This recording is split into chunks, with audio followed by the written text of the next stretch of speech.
Bismillahirrahmanirrahim. Assalamualaikum warahmatullahi wabarakatuh. Perkenalkan, nama saya Wasma Sabita dengan NIM 25108040169 dari Prodi Akuntansi Syariah kelas E dengan mata kuliah Ulumul Al-Hadis yang diampu oleh Bapak Furqanul Haq SEI MEI. Nah, di sini di video kali ini saya akan menjelaskan kembali pengertian dari ilmu kepada teman saya. Oke, sebelumnya kamu tahu nggak sih apa itu arti dari ilmu? Emang artinya apa? Nah, jadi arti dari ilmu itu adalah pengetahuan dan pemahaman. Nah, jadi ilmu itu seperti cover pada buku. Jika di cover buku kan artinya tertutup, tetapi ilmu itu seperti artinya itu discover itu jadinya tidak tertutup. Nah, artinya ilmu itu selalu terbuka.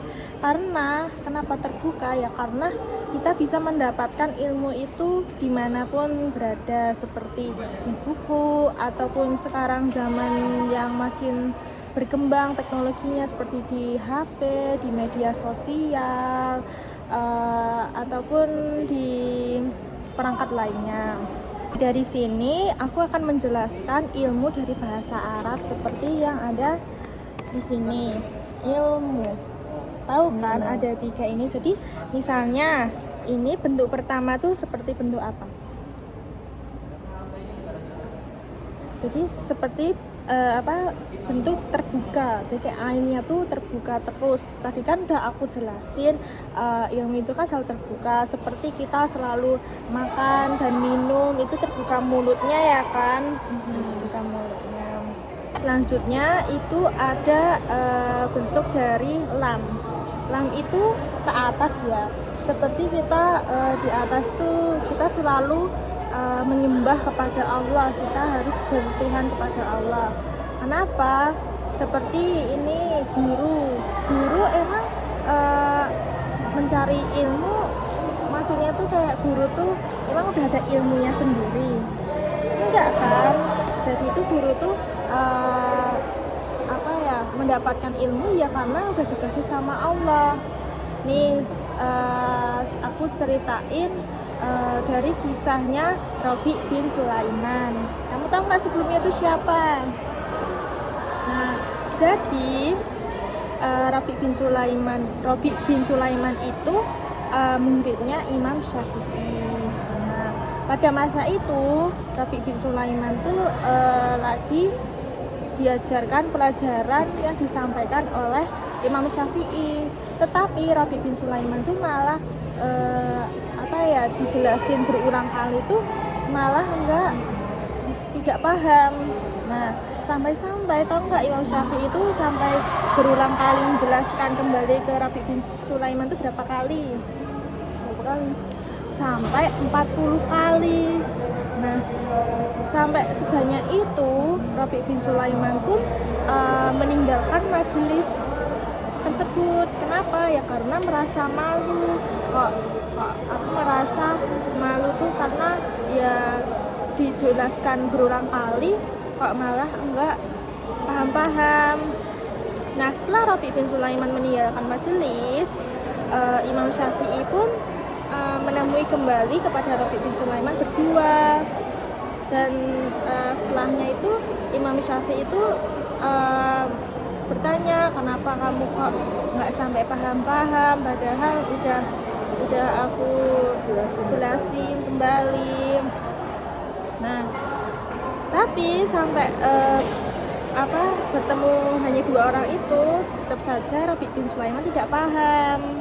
Nah, dengan itu Imam Syafi'i kan sabar ya untuk menjelaskan berulang kembali. Nah, kesabaran itu berbuah manis kepada Rabi bin Sulaiman. Nah, setelah itu Imam Syafi'i pun memberi nasihat kepada Rabi bin Sulaiman, coba kamu berdoa kepada Allah untuk dipahamkan pelajaran ini itu.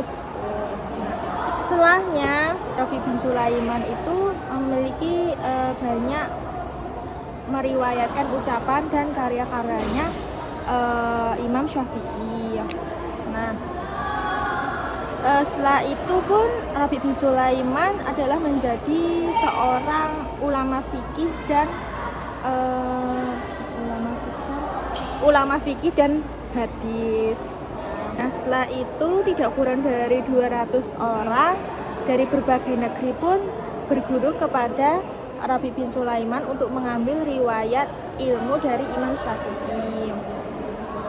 Nah, setelah itu selain menjadi ulama fikih dan ahli hadis, Rabi' bin Sulaiman itu direkomendasiin oleh Imam Syafi'i untuk menjadi seorang muazin di Masjid Jami' Al-Fustat di Mesir yang sekarang dikenal dengan Masjid Amr bin Al-Ash.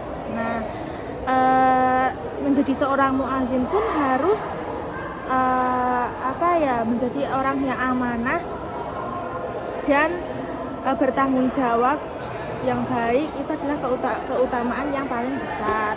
Nah, untuk menjadi seorang para muazin itu nantinya akan menjadi orang yang paling panjang lehernya di hari kiamat. Tahu nggak kenapa kok disebut panjang lehernya? Karena nantinya di hari kiamat itu orang tersebut tuh tidak akan merasa kehausan. Nah, setelah itu tidak akan tenggelam dengan air keringatnya sendiri dan menjadi tanda kebanggaan di hadapan makhluk-makhluk di hari kiamat tersebut. Nah, setelah itu ada mim. Mim itu tahu nggak bentuknya seperti apa? Seperti apa? Nah, seperti orang tunduk kan ke bawah ya. Tadi kan ke atas, ini kan ke bawah. Nah, seperti kita harus tunduk kepada Allah Subhanahu wa taala ataupun menjadi orang yang tawadhu. Nah, tawadhu itu apa? Jadi tawadhu itu artinya bukan rendah diri ya, tetapi rendah hati. Tidak sombong, tidak merasa tinggi hati di hadapan orang-orang lain. Nah, ataupun jangan menjadi orang yang paling lebih baik, kayak aku tuh orang yang paling benar di dunia ini. Nah, itu tidak boleh. Dan tidak boleh juga untuk gampang merendahkan orang lain. Seperti itu. Apakah kamu udah jelas dengan tadi ilmu? Udah paham. Oke, sekian. Terima kasih untuk saya, was-was kita dan teman saya. Terima kasih. Wassalamualaikum warahmatullahi wabarakatuh.